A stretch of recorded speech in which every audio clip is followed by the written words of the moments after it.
قەرەباڵغترین پارێزگای پاکستان واتە پەنجاب تا 14 مانگی سێ هەستی بە یەکەم حاڵەتی کۆرۆنا نەکردبوو، واتە زیاتر لە 2 هەفتە دوای ئەوەی ڤایرۆسەکە گەیشتبووە ئەو وڵاتە.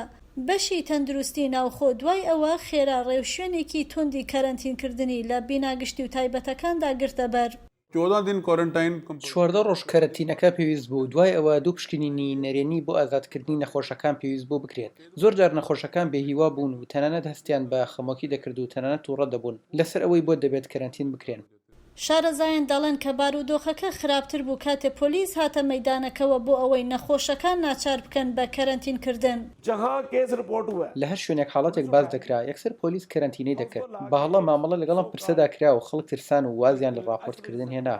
شارەزایانی بواری تەندروستی نیگەرانن کە لەبەر ترس لە ڕاگەیاندنی حاڵەتەکان پاکستان نەتوانێت وێنەیەکی تەواوی هەبێت لە جۆرەی بڵاوبوونەوەی ڤایرۆسەکە. تا ئێستا 14,400 کەس لە 1 ملیۆن کەس تاقیکردنەوەی بۆ کراوە. شارەزایانی بواری تەندروستی دەڵێن ئەمە بەس نییە و دەشڵێن ئەمە کێشەیەکی جیهانیە. هەموو کەس گلەی لەوە دەکات کە حکوومەت شکستی هێناوە لە کۆنتڕۆڵکردنی پەتاکەدا. بەم قسانە بێت هەموو جیهان شکستی هێناوە. حکوومەتەکانی وەک ئەمریکا و ئینگلتەرا شکستیان هێناوە و وڵاتانی ئەوروپاش شکستیان هێناوە.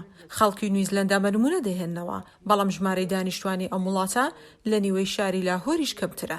بە گوێرەی راپۆرتی زانکۆی جۆن هاپکینز لە مانگی ڕابردوودا 293 کەس لە پاکستان بەهۆی کۆڤیدەوە گیانیان لەدەستداوە، ژمارێکی کەمتر بەراورد بە مانگی 6 کە تێیدا 2852 کەس گیانیان لەدەستدا بوو. حکوومەت داوا لە خەڵک دەکات کە ماسک بەکاربێن و مەودای کۆمەڵایەتی خۆیان بپارێزن، بەڵام وەک زۆربەی نەتەوەکانی دیکە هێشتا فەرمانێکی نیشتمانی بۆ ناچارکردنی خەڵک بۆ بەکارهێنانی ماسک لەو وڵاتەشدا دەرنەکراوە.